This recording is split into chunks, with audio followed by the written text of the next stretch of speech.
What is up, guys? Thanks for tuning in to Primetime Patriots. I'm Blake. This is Suni, and we are going to be giving you guys the latest in breaking news. And we thank you guys so much for choosing Primetime Patriots as your news source. We try to keep it as factual as we possibly can for all of you guys. Let us know where you guys are tuning in from. Drop where you're from in the comments. We love to see. I mean, the numbers are climbing crazily tonight. I think it works. Wow. Going live. Wow. Going live before we go live from StreamYard definitely helps. What's up, guys? Let me see where you're from. Oh my gosh, this is so funny. Let me see. Minnesota. That's my shit. All you Patriots hop in like this. No. Nah.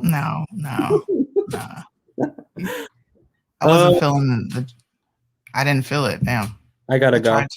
All right, all of you guys tuning in, share. Hit the share button right now. We are going to be diving into this news. We're going to give you guys the latest, the breaking, all the goods, everything in between.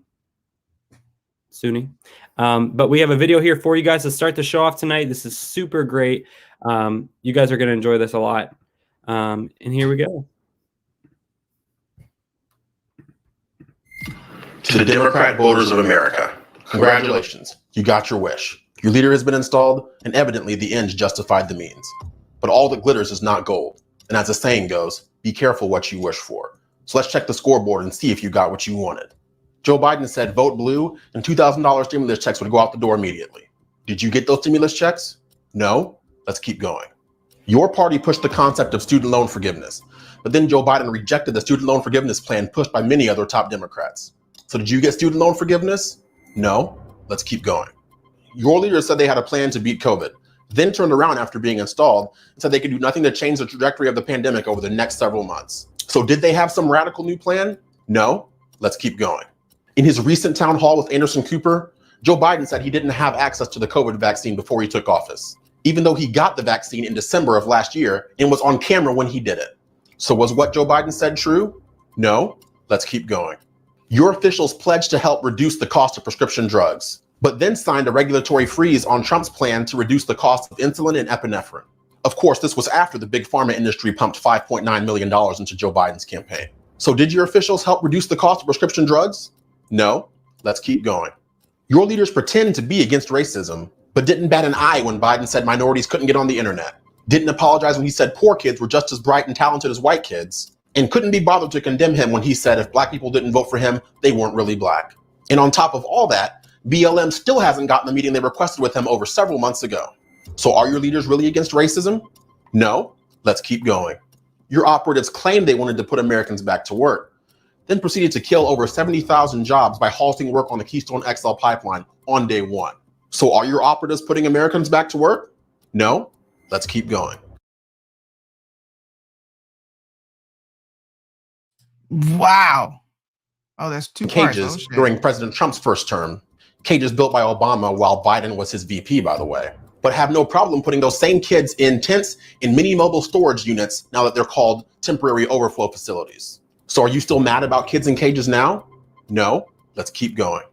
Your party wants to talk about unity, but has done nothing to tamp down the rhetoric against their own political adversaries, going so far as suggesting we should be put in re-education camps, attempting to impeach Trump a second time, and trying to use doctored evidence to do it. So is your party really for unity and coming together? No? Let's keep going. The left talked about raising the minimum wage to $15 an hour, but then barely a month after being installed, Joe Biden met privately with a group of mayors and governors to tell them that minimum wage increase likely was not going to happen after all. So did they follow through on giving you a minimum wage increase? No? Starting to see a trend here.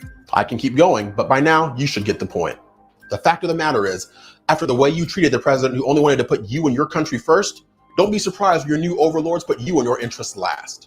Your party literally got it all. The White House, the House, and the Senate. You gave them your vote, and you got nothing in return, as usual. Those of us who tried to warn you this would happen before the election, quite frankly, have no sympathy for those of you who thanked us for caring back then by literally spitting in our faces.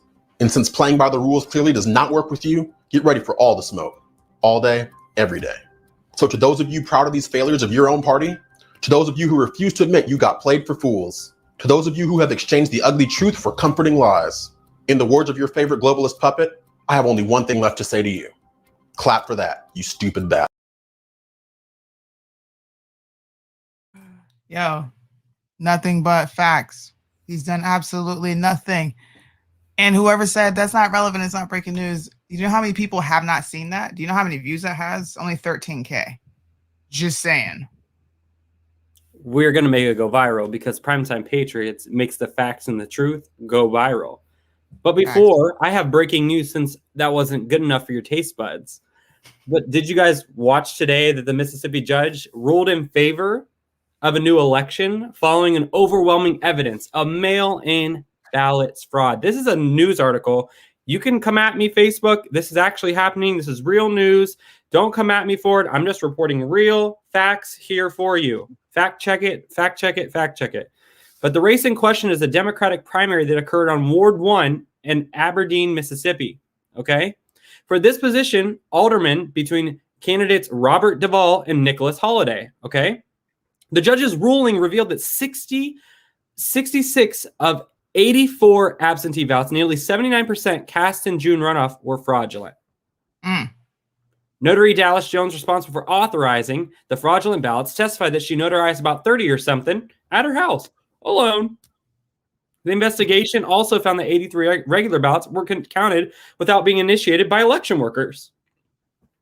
Is that enough smoke for you? Oh, so you tell them about what's happening down in Texas. Well, Texas doctors say that Governor Greg Abbott's decision to scrap the mask mandate could result in another COVID-19 surge. Do you guys find it funny that every time a state or a governor or a mayor decides, you know what, we're not going to do this COVID-19 stuff anymore, they get extreme backlash from the news? I always wonder why that was. COVID-19, I'm just going to say it, it's a little worse than the flu, but it's a virus. And we should all have the right to choose what we decide to do. This kind of paints the federal government at this moment in time as a dictatorship, since you're freaking out that a state decided to be a state and operate the way the state decides to operate. You tell me, Blake. I mean, it's just propaganda. We all know it. But clearly, mainstream media isn't going to show this stuff. They're not going to show the truth. They're not going to show all of this stuff. And I think what is the craziest thing about all this, I don't know if you guys caught this today. I'm bringing it up for you guys really quick. It's baffling to me. They want to raise, and I repeat, raise the voting age to 16. Raise? That sounds like lower. Oh, let's hear why. Here she goes. We're going to play this for you guys. Today in support of my amendment to H.R. 1, the For People Act. H.R. 1 is bold, transformative legislation which fights voter suppression, promotes access to the ballot, cracks down on money in politics, and provides transparency to the American people. Passing this bill has never been more urgent. We must act to protect and preserve our democracy. My amendment gets to the heart of H.R. 1 and recognizes the contributions that young people continue to make to our democracy. By lowering the federal voting age from 18 to 16 years of age, my amendment would enfranchise young Americans to help shape and inform the policies that will set the course for our future. From police violence to immigration reform to climate change to the future of work and minimum wage, our young people are organizing, mobilizing, and calling us to action. They are at the forefront of social movements and have more than earned inclusion in our democracy. Mr. Speaker, 16 and 17-year-olds, constituents of mine, are supporting their families. They are working not for enrichment or to build a resume, but because they have no choice. They are attending school full-time and taking care of loved ones in the midst of the COVID crisis. Young people are contributing both to the labor force and their local economies by paying taxes, and yet they are deprived of the opportunity to exercise their right to vote. Some have questioned the maturity of our youth. I don't. 16 and 17-year-olds today possess wisdom and maturity defined by today's challenges, hardships, and opportunities. They deserve and demand a government that is accountable to them, a government that values their voices and understands the depth and breadth of their lived experience. They are not a monolith, but they are nation builders, living through a global pandemic, confronting racial injustice, and rebuilding our democracy. Now is the time for us to meet the moment and enfranchise 16 and 17-year-olds. Wait, hold on. She means the same. Hold on. She means the same. She means the same people that were eating Tide Pods about a year ago. Suni, the Tide Pod eaters. Bro, I'm still stuck on democracy. Sorry, and I apologize. I meant to decrease the age to 16. I was all caught up in my feels. Before, Karen, I promise, sometime we make mistakes on here. I'm only human. She said democracy. This is a republic. She said wisdom. Wisdom comes with age and experience. And at 15, you don't even know how to take care of yourself. So I don't know where wisdom comes in. She also said maturity. They have the maturity. They can't even drink or get behind a wheel. Or At serve that in the age. military, or and it's not like 16-year-olds are required to work. I know a lot of them do to get jobs and it's teaching them work ethic so that when they get to the age of 18, they make sound, right decisions. I'm not saying there aren't responsible 16-year-olds. I get it. Are majority of the 16-year-olds in this country well-rounded and educated? No. They're literally just learning now how to drive a car. And in some states, they don't even get their license until they're 17. She said something else that was really alarming.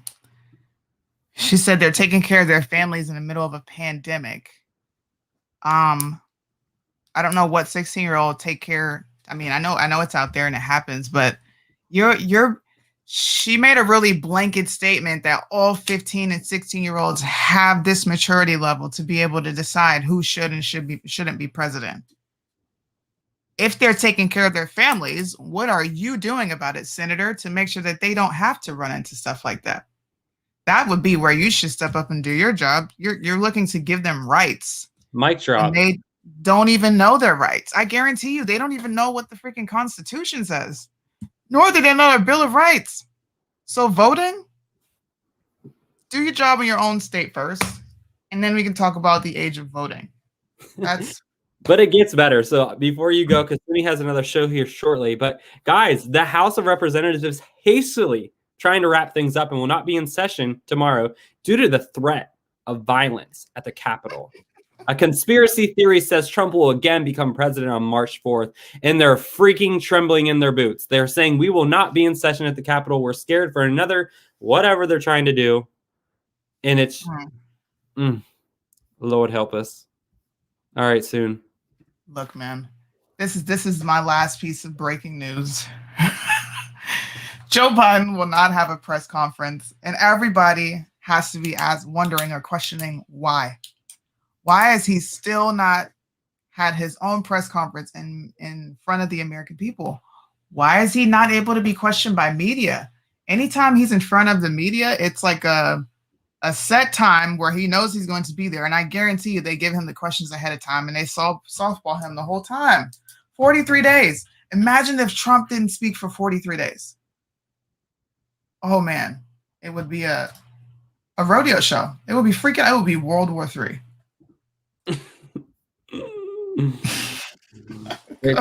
It's stupidity. It's This is America. Yep. And here's the thing. Here's a little piece of information that's breaking for all of you. So in case any of you are dying to get into China, they're now mandating all foreigners. They have to get an anal COVID swab. You can't even get a nose COVID swab. You have to get anal, or they won't let you in their country. So you better pucker up and kiss it, Whoville, because China's coming for you.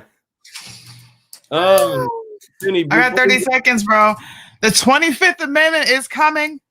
The 25th Amendment is coming, and Kamala Harris will be your president. I'm predicting a Hillary Clinton VP stint. And I'm out of here. All right, Suni. Check you out. Alrighty, guys. But here, to make your life even better and just give you a little laughs here, this is what's going on in Milwaukee in the NBA. Instead of a kiss cam, they're doing a hand sanitizer cam. Here we go.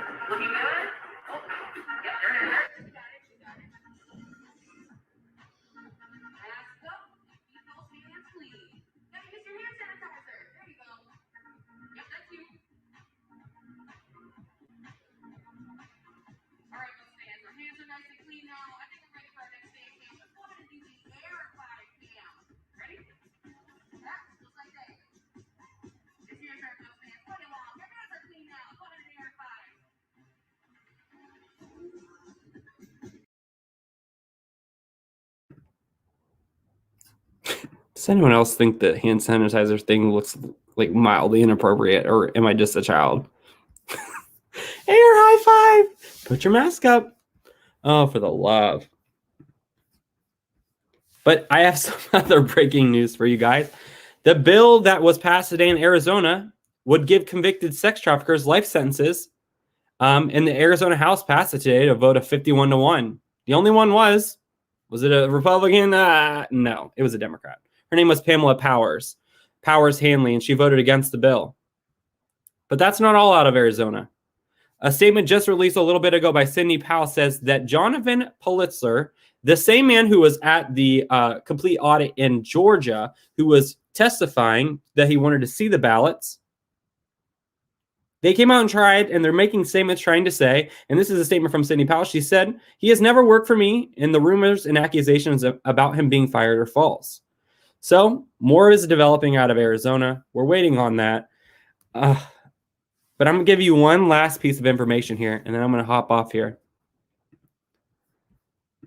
You know how Mitch McConnell then again started trying to back Donald Trump around the CPAC time? And you know how all these people got elected.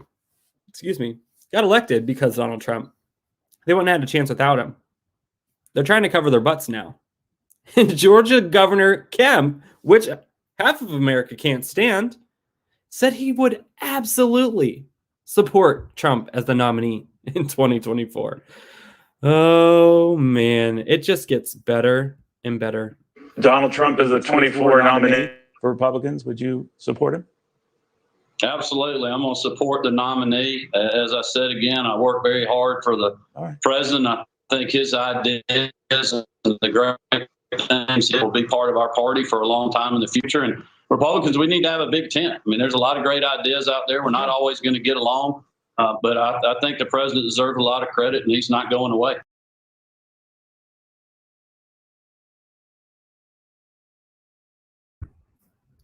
He makes me sick.